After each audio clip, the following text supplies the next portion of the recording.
আসসালামু আলাইকুম বন্ধুরা, আমার বাংলাদেশের পান প্রিয় কলজের টুকরা ভাই বোনেরা যে যেখানে আছেন ভালো থাকেন, সুস্থ থাকেন।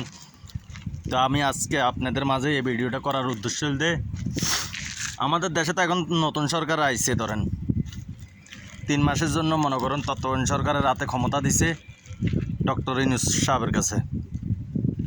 তো কারা কারা মনে করেন ডক্টর ইউনূস সাহেবকে ভালোবাসেন আমার এই ভিডিওতে কমেন্ট করে যাইবেন, আর যারা যারা ভালোবাসেন না তারা কমেন্ট করবেন, কথা বুঝছেন?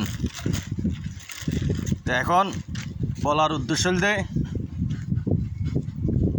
আমরা প্রবাস থেকে দেখতেছি দেখি শাক সবজি তরকারি এগুলো সব কিছু সিন্ডিকেট ভাঙিয়ে দিছে, সব কিছুর দাম কমে গেছে।